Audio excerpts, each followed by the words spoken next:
बिस्मिल्लाहिर्रहमानिर्रहीम। अस्सलाम वालेकुम। जिनमें कैसे हैं आप लोग? खैरियत से हैं?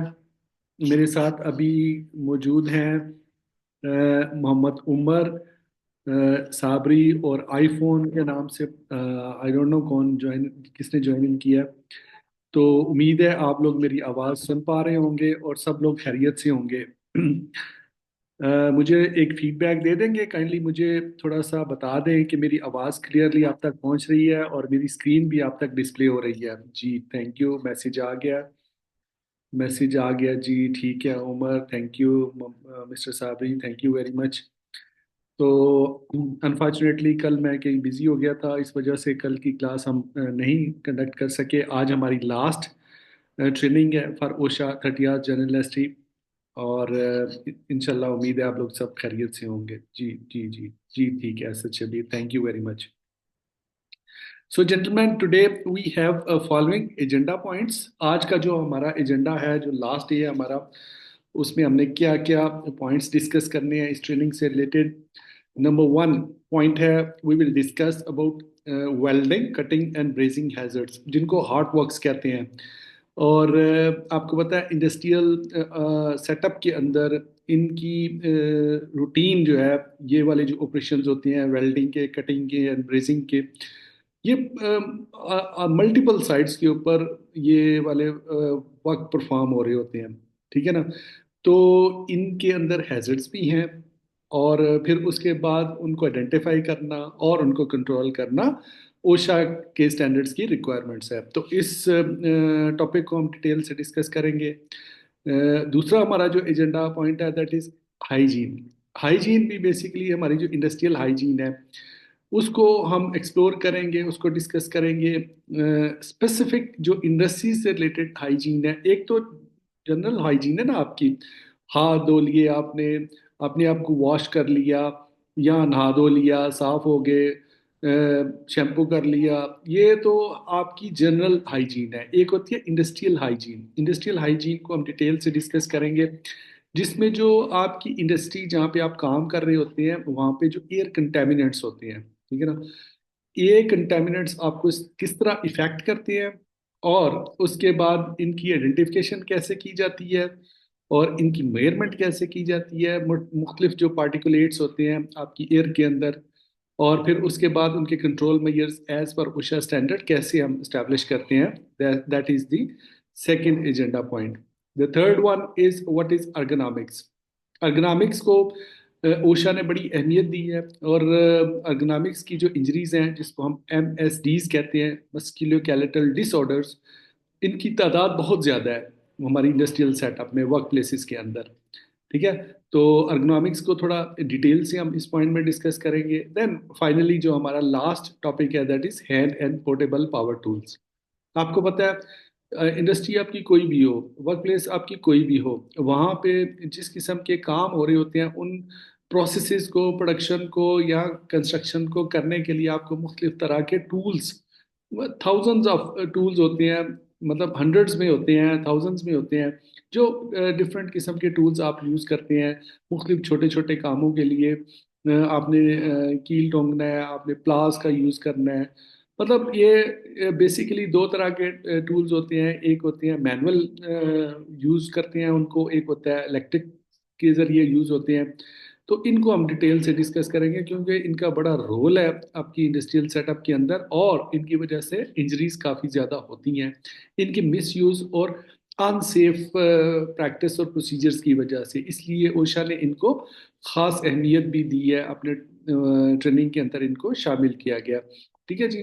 तो ये असल में जो टॉपिक ओशा ट्रेनिंग के अंदर मौजूद है, ये वो हाईएस्ट रेटेड मतलब एलिमेंट्स हैं, या वो इंग्रेडिएंट्स हैं जिनसे इंजरीज ज़्यादा होती हैं, हेल्थ इफेक्ट्स ज़्यादा होते हैं, और जिनके अंदर कॉमन मतलब हैजर्ड्स होते हैं, और उसकी वजह से लोगों की जो हेल्थ और सेफ्टी कॉम्प्रोमाइज हो रही होती है। इसलिए इन प्रोसेसेस को अंडरस्टैंड करना, और इनकी सेफ्टी में इनकी इनके अंदर जो होने वाले हैजर्ड्स हैं उनको आइडेंटिफाई करना, और फिर एज पर ओशा स्टैंडर्ड रिक्वायरमेंट उनको कंट्रोल करना, that is the main objective of this all training.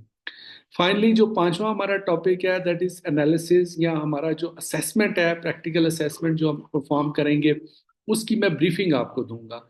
उसका सिनेरियो है, वो सिनेरियो में आपको अंडरस्टैंड करवाऊंगा, और उसके बाद आपके पास 7 दिन होंगे उस असेसमेंट को करने के लिए। और आप वो प्लान बनाएंगे, रिपोर्ट बनाएंगे, और फिर उसके उसी के ऊपर ईमेल एड्रेस लिखा हुआ है जिसके ऊपर आप मुझे सेंड कर देंगे। एक चीज़ मैं यहाँ पे मेंशन कर दूं कि मुझे व्हाट्सएप ग्रुप में या किसी और ईमेल पे काइंडली वो वाली रिपोर्ट ना भेजिएगा, क्योंकि वो मैंने एक मैकेनिज्म बनाया हुआ है। मेरे जितने भी लर्नर्स होते हैं, जब वो प्रैक्टिकल अपनी असाइनमेंट करते हैं, तो एक स्पेसिफिक डेजिग्नेटेड ईमेल मैंने उसके लिए वो किया हुआ है, डेजिग्नेट किया हुआ है। उस असाइनमेंट में लिखा होगा आपकी जो टास्क असाइनमेंट है, आप काइंडली मुझे उसी के ऊपर ही आपने ईमेल करना है, क्योंकि कहीं और अगर आप मुझे सेंड करेंगे तो फिर मैं उसको चेक नहीं कर पाऊंगा। So this is my personal request कि आप अपनी जब असाइनमेंट कंप्लीट करेंगे तो मुझे उस ईमेल के ऊपर आप सेंड कर देंगे। फिर ऑब्वियसली आपका मार्किंग प्रोसेस, फिर 1 हफ्ते का टाइम आपको मिलेगा, यानी 7 डेज का असाइनमेंट जमा कराने के लिए। उसके बाद फिर आपको 2-3 दिन मजीद मिल जाएंगे अपनी एग्जाम की प्रिपरेशन के लिए। And then I will announce the final exam date. वो भी ऑनलाइन होगा आपका एग्जाम भी। और इसी तरह आप इजीली अपने जहाँ पे भी आप हैं वहाँ पे आप उसको कर सकेंगे, ठीक है। एग्जाम की इंस्ट्रक्शंस पेपर के ऊपर लिखी होंगी, उनको आपने रीड करना है, और फिर उसको एज इट इज करके आपने सबमिट करना है विद इन ड्यू टाइम। उसके लिए आपको टाइम मिलेगा, उस टाइम के अंदर अंदर आपने उसको करना है। और बाकी इंस्ट्रक्शन मैं आपको मजीद भी बता दूंगा साथ साथ। सो अब हम चलते हैं अपने अगले टॉपिक की तरफ, जो हमारा एजेंडा पॉइंट है, दैट इज। अच्छा जी, स्टॉप शेयर किया। अभी मैं इसको दोबारा स्क्रीन शेयर कर रहा हूँ आपके साथ।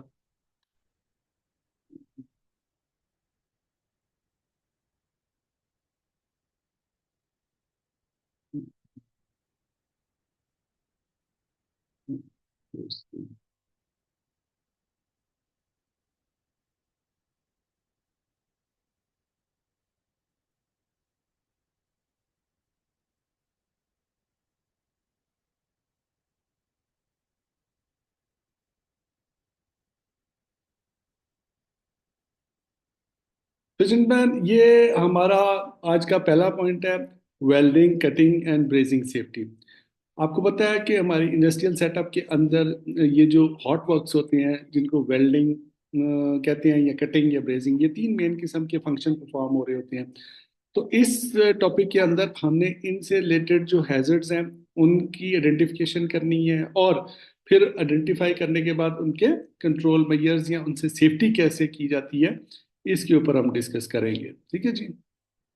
तो जो वेल्डिंग और कटिंग और ब्रेजिंग, ये 3 तरह के मेन ऑपरेशंस होते हैं जो कि हमारी इंडस्ट्रियल वर्क प्लेस के अंदर परफॉर्म हो रहे होते हैं, जिसमें हमें जो मेन हैजर्ड्स फेस करने पड़ते हैं वो फ्यूम्स और गैसेस की शक्ल में होते हैं। मतलब उनसे जब हम ये ऑपरेशन करते हैं, ये कोई वेल्डिंग कर रहे हैं या कहीं कटिंग कर रहे हैं, कटिंग से मुराद ये होती है कोई मेटल का पीस काट रहे हैं, या इवन कोई वुड कटिंग हो रही है, या मतलब कोई स्टोन कटिंग हो रही है, या इस तरह मतलब है कि वेल्डिंग के लिए आपको पता है वेल्डिंग का ऑपरेशन, जो दो मेटल पार्ट्स होते हैं वो जो ब्रेक हुए हुए होते हैं, टूटे हुए होते हैं, उनको जॉइंट करने के लिए वेल्डिंग का ऑपरेशन परफॉर्म किया जाता है। और ब्रेजिंग जो होती है वो आपकी जो मतलब है कि एक खुरदरी सी जो सतह होती है उसको स्मूथ करने के लिए ब्रेजिंग की जाती है, उसके ऊपर जो टिप्स होते हैं उनको हटाने के लिए, ताकि अगर आपने उसके ऊपर पेंट करना है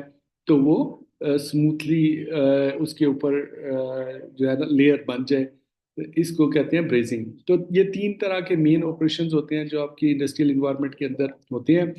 और इसमें जो हैजर्ड्स हमें फेस करने पड़ते हैं वो फ्यूम्स की शक्ल में होते हैं। Exposure to dangerous metal fumes. आपको पता है वेल्डिंग या कटिंग या ब्रेजिंग, इनमें से कोई भी ऑपरेशन हो रहा हो तो उसमें मेटल के जो पीसीज होते हैं वो फ्यूम्स की शक्ल में भी आपके एयर में स्प्रेड कर जाते हैं, या गैसेस की शक्ल में हो सकते हैं, और gases can lead to lung disease.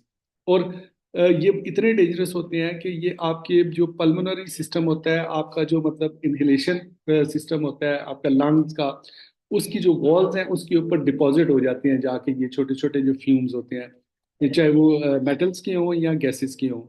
और इस तरह आपका रेस्पिरेटरी ट्रैक्ट का जो फंक्शन है वो इम्पैक्ट होता है इन फ्यूम्स और गैसेस की वजह से। उसके बाद दूसरा जो मेन हैजर्ड इनसे जनरेट होता है दैट इज रेडिएशन, जिसको हम ultraviolet and infrared radiation can damage eyes and skin.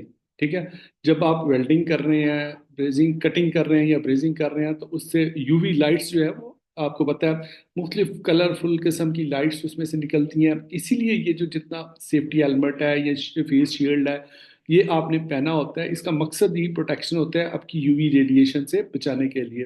अब अगर ये आपने नहीं पहना या सब स्टैंडर्ड ये इक्विपमेंट पहना है, तो उससे क्या होगा, आपकी आईज और स्किन को डैमेज हो सकता है। ओवरऑल भी पहना होता है पूरा, ग्लव्स भी पहने होते हैं ऑपरेटर ने जो ऑपरेट कर रहा होता है ये फंक्शन, ताकि आपकी आईज, क्योंकि इसमें आर्क आई की एक डिजीज है जो हो सकती है आपको इन यूवी लाइट से, इवन के वो स्पार्क आपके ऊपर ना भी गिरे, लेकिन उसके अंदर से जो लाइट्स निकलती हैं, रेडिएशंस निकलती हैं, वो आपकी आई को इम्पैक्ट कर सकती हैं, जिसको आर्क आई कहते हैं।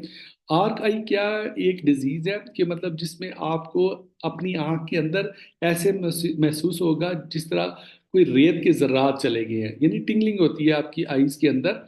इसको आर्क आई कहते हैं।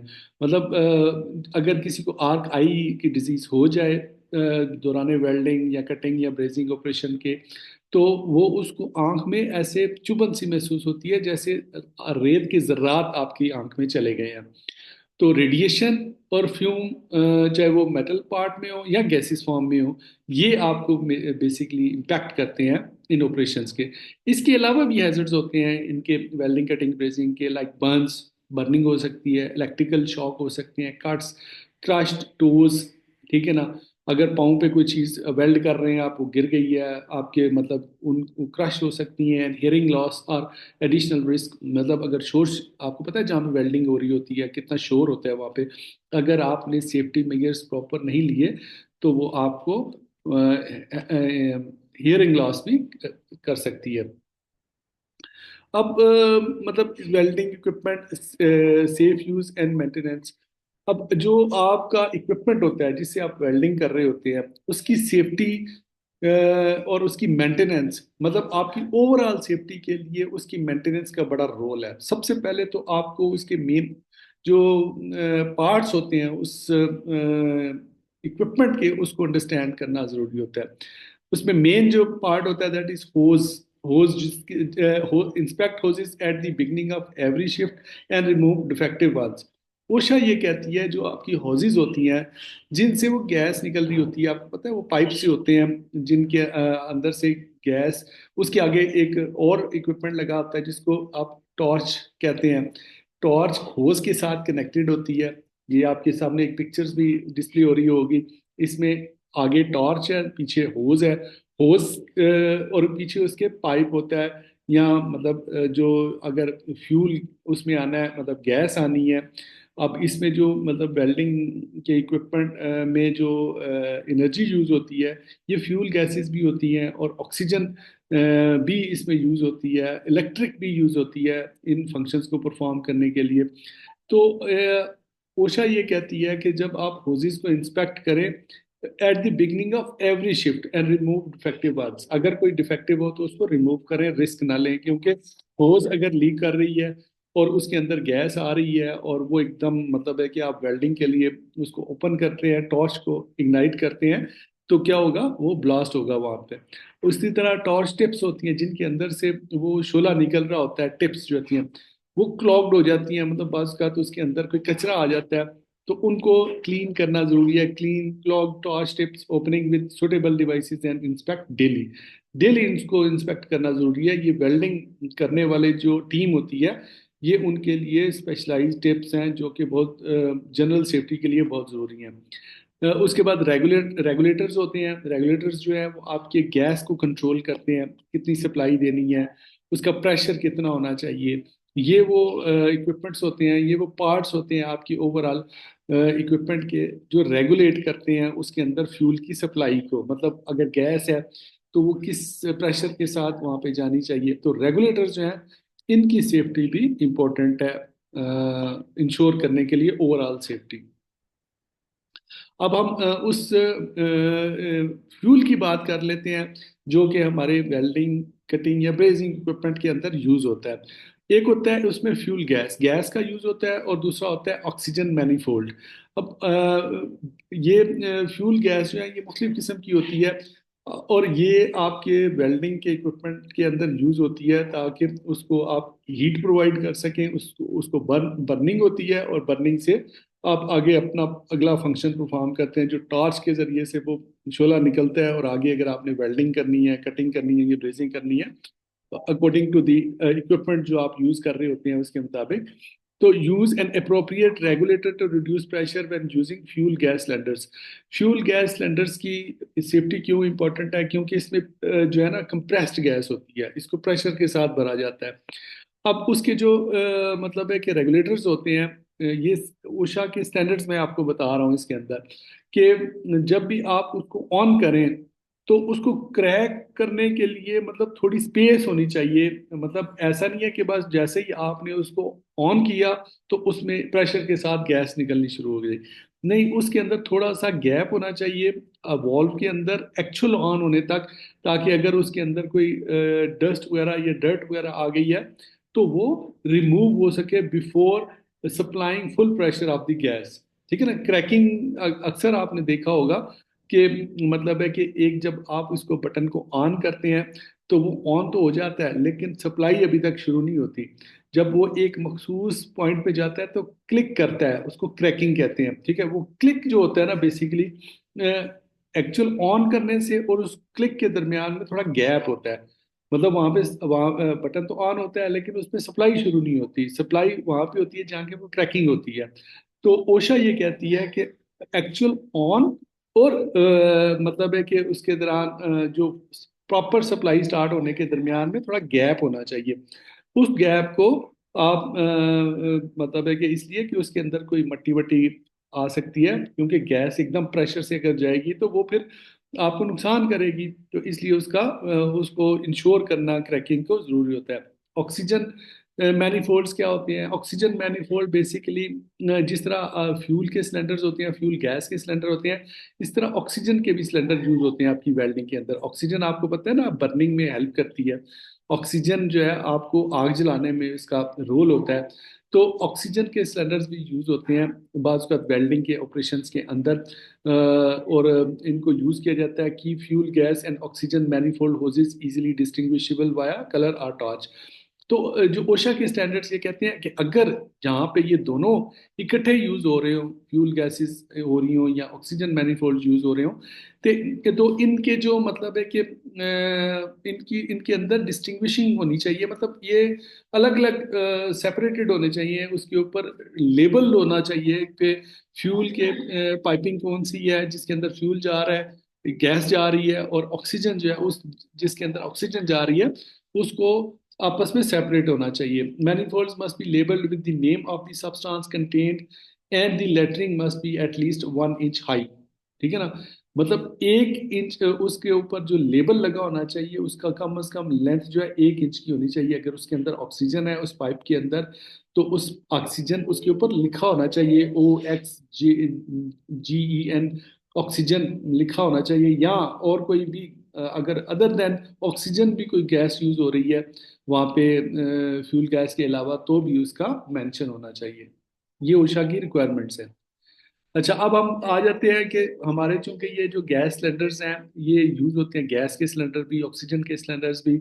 हमारे ये जो हॉट वर्क्स है, वेल्डिंग, कटिंग, ब्रेजिंग के जो ऑपरेशंस हम लोग इंडस्ट्रीज के अंदर कर रहे होते हैं, तो इनकी जो सेफ्टी है, जहाँ पे इनकी आइडेंटिफिकेशन ऑफ द हैजर्ड्स जो इंपॉर्टेंट है, और डेली शिफ्ट के दौरान इनकी इंस्पेक्शन, मेंटेनेंस वगैरह, और इनकी चेकिंग, और इनके जो कंपोनेंट्स होते हैं उनकी चेकिंग जरूरी है। वहाँ पे जो हमारे सिलेंडर्स यूज होते हैं उनकी ट्रांसपोर्टेशन के दौरान भी हमें बड़ी एहतियात से काम लेना चाहिए। और ये ओशा हमें कहती है कि आप ट्रांसपोर्टेशन के दौरान में किन चीज़ों का ख्याल रखें। नंबर एक तो secure cylinders in an upright and vertical position during transportation.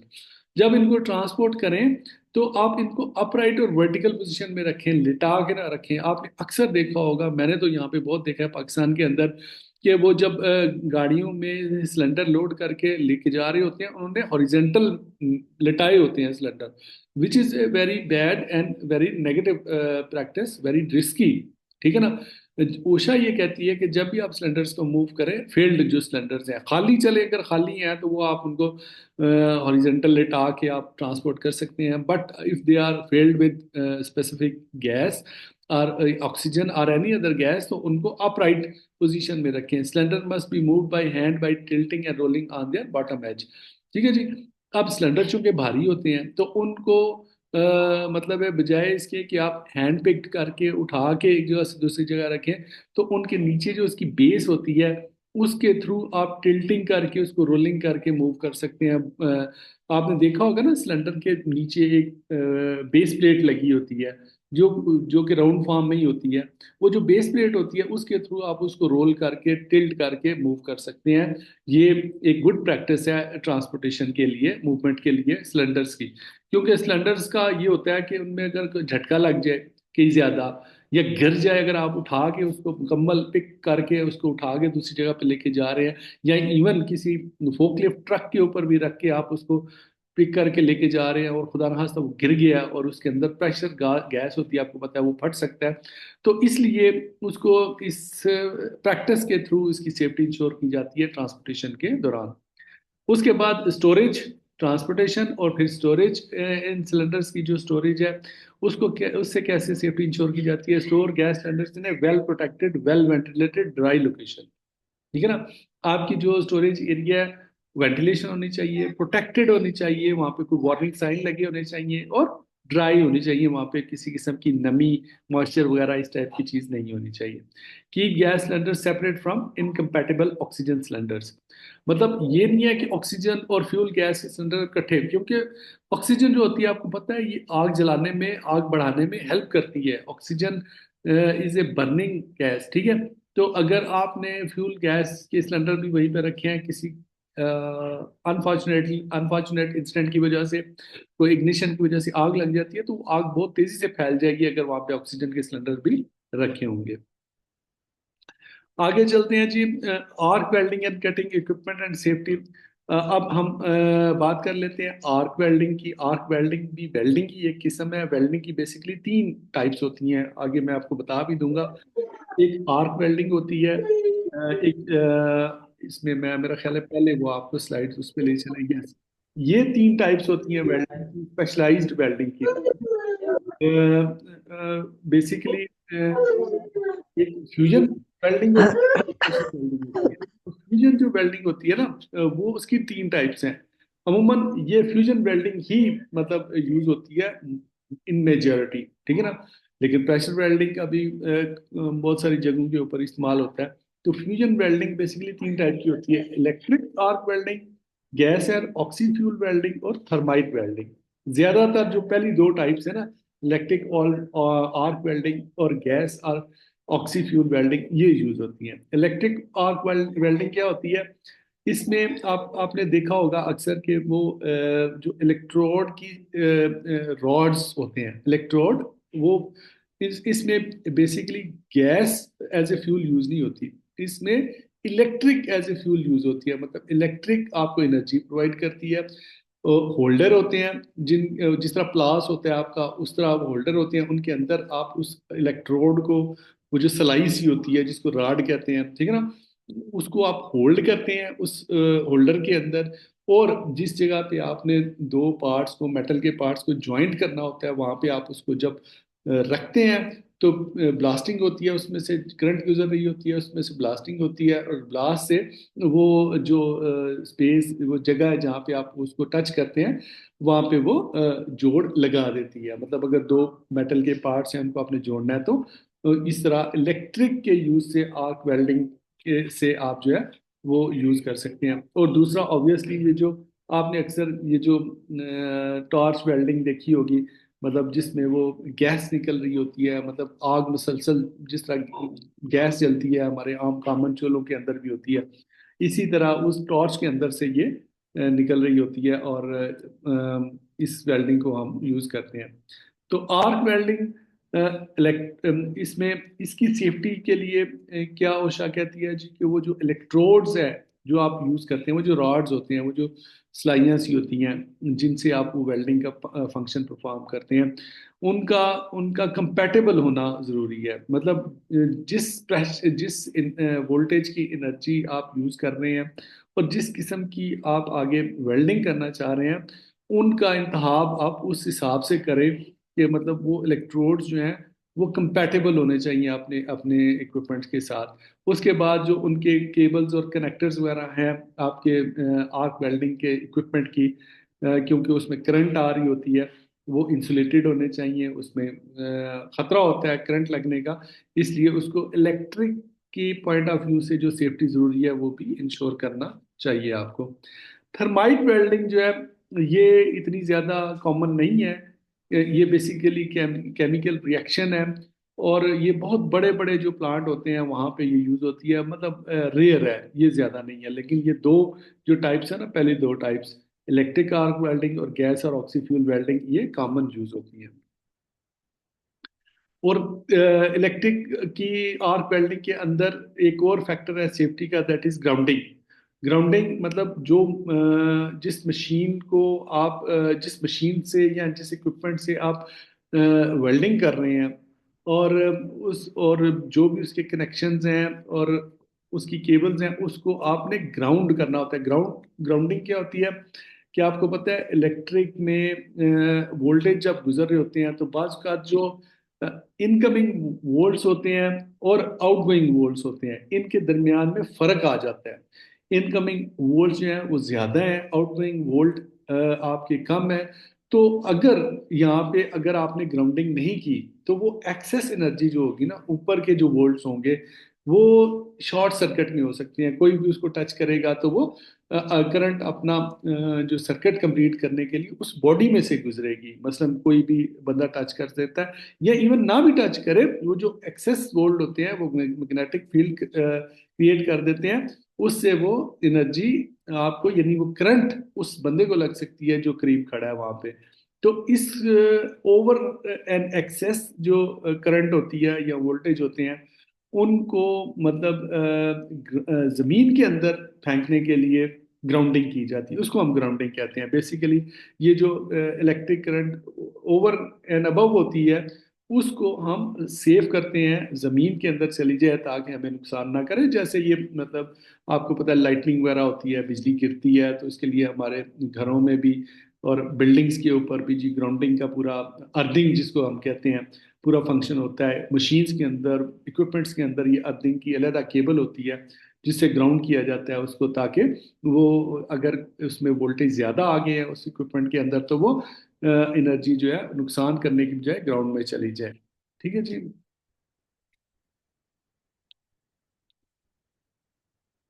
अच्छा, आगे अगला हमारा पार्ट है जी फायर प्रिवेंशन। आपको पता है कि चूंकि वेल्डिंग हो, आपकी बाकी दोनों ऑपरेशंस हो, ब्रेजिंग हो, कटिंग हो, इसमें फायर का भी इन्वॉल्वमेंट होती है। खासकर जो ऑक्सी गैस फ्यूल और ऑक्सीजन के सिलेंडर्स होते हैं, इलेक्ट्रिक वाले में भी आग लग सकती है क्योंकि स्पार्किंग तो उसमें भी होती है। ठीक है, अगर कहीं पे कोई फ्यूल टाइप की कोई चीज़ पड़ी है, उससे आग लग सकती है आपको। तो इस सूरत में अगर फायर होती है, क्योंकि इस इन ऑपरेशंस के दौरान में फायर इमरजेंसी को कैटर ऑन करना it's a mandatory requirement by OSHA standards. ठीक है ना। एक तो ये है कि मतलब आप जो भी इक्विपमेंट यूज कर रहे हैं फायर इमरजेंसी को कैटर ऑन करने के लिए, तो वो किसी सेफ लोकेशन पे होने चाहिए। ठीक है ना। अगर मतलब आप जो भी एक्टिविटी कर रहे हैं वो बैरिकेटेड होनी चाहिए, सेफ्टी साइंस वहाँ पे लगे होने चाहिए, वहाँ पे फायर एक्सटिंग्विशर्स आपके पास अवेलेबल होने हैं चाहिए, और अगर कोई फायर इमरजेंसी की टीम आपकी है तो वो भी वहाँ पे अवेलेबल हो in case of any incident. अगर कोई ज़रूरत पड़ती है तो आप के वाचर वहाँ पे फौरी तौर पे कार्रवाई करें और उसको, आग को बुझा सकें। Perform welding in a safe location, remove fire hazards and have fire extinguishing equipment readily available, assign fire watchers when necessary.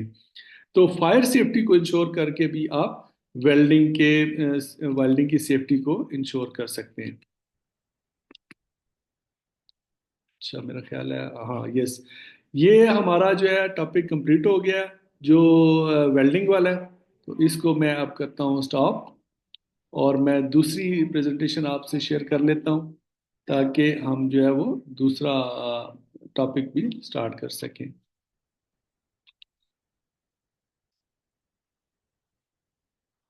अच्छा जी, दूसरा टॉपिक है हमारा, जी, इंडस्ट्रियल हाइजीन। क्योंकि आज हमारे पास टाइम ऐसा है कि हमने इसको मैनेज करना है, और हमने प्रेजेंटेशन के ऊपर भी, तो उसके ऊपर असाइनमेंट के ऊपर भी थोड़ा टाइम लगाना है, तो इसलिए इसको हम कोशिश करते हैं कि जल्दी करके मुकम्मल करें इसको। ठीक है जी, ये आ गया।